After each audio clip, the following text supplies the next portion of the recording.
दोस्तों, हमारे चंद्रयान-3 को लॉन्च हुए 1 महीने से ज्यादा बीत चुका है और अब ये मिशन अपनी मंजिल के बेहद करीब है। जैसे जैसे ये चांद के नजदीक पहुंच रहा है, हमारी उत्सुकता और बेचैनी बढ़ती जा रही है। पूरी दुनिया की नजरें इस समय चंद्रमा पर है और इस बीच हमारे इसरो वैज्ञानिकों ने एक बड़ा खेल कर दिया है।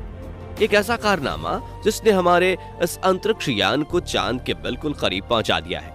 इतना ही नहीं, चंद्रयान को अपनी मंजिल साफ साफ दिखाई भी देने लगी है, लेकिन इसके साथ ही वैज्ञानिकों को आने वाले खतरे की भी चिंता है और उसको लेकर वो पूरी तरह सतर्क हैं, क्योंकि यही पड़ाव है जहां हमारा चंद्रयान-2 फेल हो गया था। अब इसरो ने आखिर क्या कारनामा किया है, हमारा चंद्रयान इस समय चांद के कितना नजदीक है और वो कौन सा खतरा है जो हमारे इस मिशन को बर्बाद कर सकता है, ये सब कुछ आज हम आपको बताने वाले हैं, इसलिए वीडियो को अंत तक जरूर देखिएगा। दोस्तों, 15 अगस्त 2023 को हमने अपना 77वां स्वतंत्रता दिवस मनाया था। पूरा देश आजादी के जश्न में डूबा था और लोगों का सेलिब्रेशन खत्म भी नहीं हुआ था कि तभी इसरो ने उन्हें जश्न मनाने का एक और मौका दे दिया। जी हाँ दोस्तों, हमारे चंद्रयान ने अभी अभी अपने मिशन के एक बहुत अहम पड़ाव को पार किया है। अब ये सब कैसे हुआ, चलिए इसके बारे में आपको डिटेल से बताते हैं। असल में 16 अगस्त की सुबह चंद्रयान अपनी चौथी कक्षा में चांद की सतह से करीब 1000 किलोमीटर की ऊंचाई पर उसके चक्कर काट रहा था, लेकिन सुबह में इसका यह ऑर्बिट पूरा हो रहा था और प्लान के मुताबिक इसे आगे बढ़कर चांद से 1000 किलोमीटर की दूरी को कम करके मात्र 100 किलोमीटर की दूरी पर चांद की 5वीं और आखिरी कक्षा में भेजा जाना था। हमारे इसरो के वैज्ञानिक बेंगलुरु स्थित ISRO telemetry tracking and command network ISTRAC में अपने इस पड़ाव के लिए पूरी तरह तैयार थे। हालांकि उनके दिमाग में थोड़ी टेंशन भी थी, क्योंकि ये कोई छोटा मोटा काम नहीं था, लेकिन उन्हें अपनी कैलकुलेशंस पर पूरा भरोसा था। इसी के चलते सुबह के करीब 8:39 पर वैज्ञानिकों ने एक बटन दबाया और चंद्रयान के इंजन को चालू करके उसे चांद की 100x100 किलोमीटर वाली 5वीं कक्षा में धकेल दिया। अब ये कहने में जितना सिंपल है, असल में करना उतना ही ज्यादा कॉम्प्लेक्स, क्योंकि वैज्ञानिकों को लाखों किलोमीटर दूर पृथ्वी पर बैठे बैठे ही अंदाजा लगाना था कि चांद को एग्जैक्टली किस समय, किस दिशा और किस रफ्तार से आगे भेजना है, और ऐसा करने के लिए उन्हें कितनी देर तक और कितनी पावर से इंजन को चालू करना होगा, क्योंकि इस काम में गलती की गुंजाइश बिल्कुल ना के बराबर थी।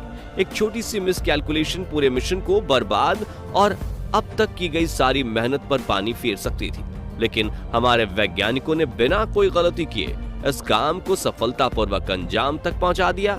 इसके लिए वैज्ञानिकों ने सिर्फ 1 मिनट के लिए चंद्रयान के इंजन को ऑन किया था और कुछ ही पलों में ये चांद की 5वीं कक्षा में स्थापित हो गया था। ये पड़ाव इस मिशन के लिए बहुत बड़ी अचीवमेंट थी, क्योंकि ये चांद पर चंद्रयान का आखिरी ऑर्बिट था। यही वजह है कि इस खबर ने लोगों के आजादी के जश्न में 4 चांद लगाने का काम किया। लेकिन कहानी सिर्फ यहीं खत्म नहीं होती है, बल्कि इसके बाद चंद्रयान ने सिर्फ 24 घंटे के अंदर ही एक और ऐसा कारनामा कर डाला कि अब चांद बस 2 कदम दूर नजर आ रहा है।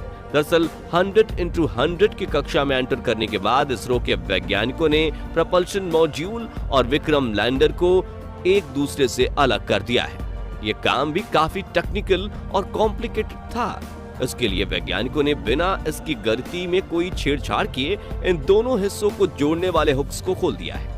अब क्योंकि लैंडर और प्रोपल्शन मॉड्यूल दोनों ही की गति एक समान थी, इसलिए हुक खोलने के बाद भी एक दूसरे से एक झटके में अलग नहीं हुए। इसको स्मूथली बिना कोई नुकसान किए अंजाम देने के लिए वैज्ञानिकों ने लैंडर की स्पीड को थोड़ा सा बूस्ट किया। अब क्योंकि हुक्स खोले हुए थे, इसलिए स्पीड बढ़ते ही लैंडर प्रोपल्शन मॉड्यूल को पीछे छोड़कर खुद आगे बढ़ गया और अब आगे का सफर लैंडर को खुद ही तय करना है।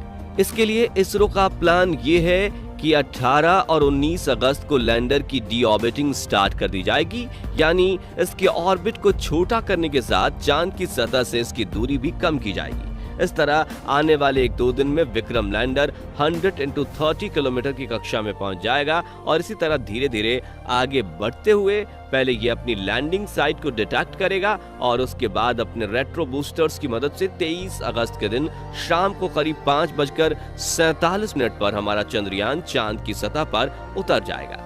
लेकिन ये मिशन का सबसे मुश्किल और पेचीदा फेज होने वाला है, क्योंकि आपको याद दिला दें कि आज से 4 साल पहले हमारा चंद्रयान 2 इसी पड़ाव पर आकर क्रैश हो गया था और इसरो के पूर्व चीफ के.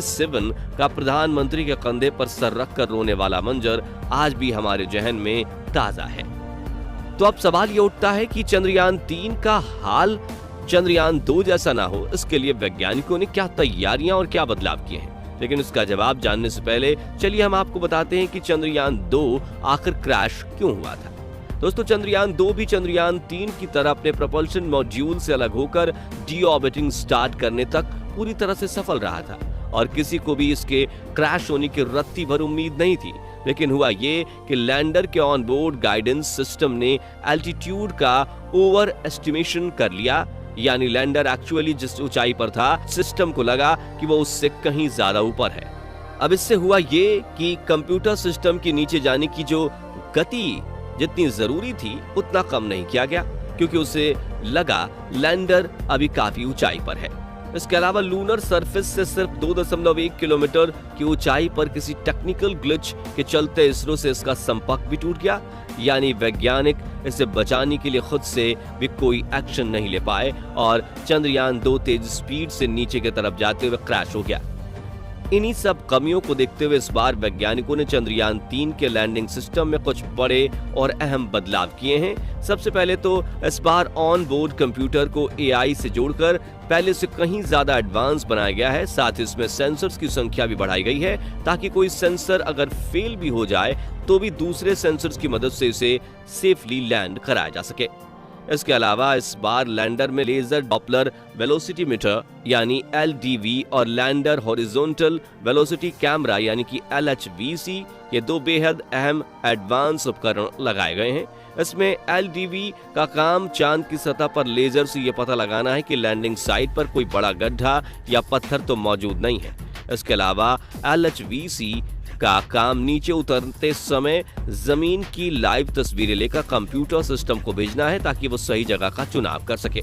चंद्रयान का विक्रम लैंडर अपने साथ प्रज्ञान रोवर को ले जा रहा है। ये एक 6 टायर और 27 किलो वजन वाला बेहद एडवांस रोवर है और इसकी मदद से ही चंद्रयान 3 अपनी रिसर्च और शोध के काम को अंजाम देगा।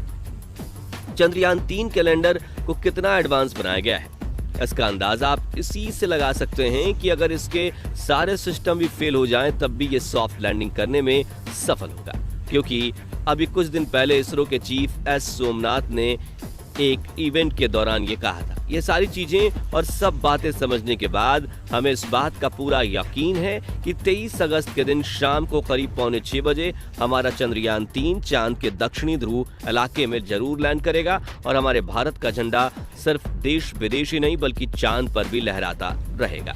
वैसे आपको क्या लगता है, हमारा चंद्रयान 3 इस बार कामयाब होगा या नहीं? अपना जवाब कमेंट के माध्यम से जरूर शेयर कीजिएगा। बाकी हमारी आज की इस वीडियो में बस इतना ही। वीडियो अच्छी लगी हो तो इसे लाइक और शेयर जरूर करना और अगर आप चैनल पर नए हैं तो चैनल को सब्सक्राइब भी जरूर करें और यदि आप फेसबुक पेज पर हैं तो उसे फॉलो करना बिल्कुल ना भूलें। मिलते हैं जल्दी ही ऐसी एक और इंटरेस्टिंग वीडियो के साथ, तब तक के लिए गुड बाय।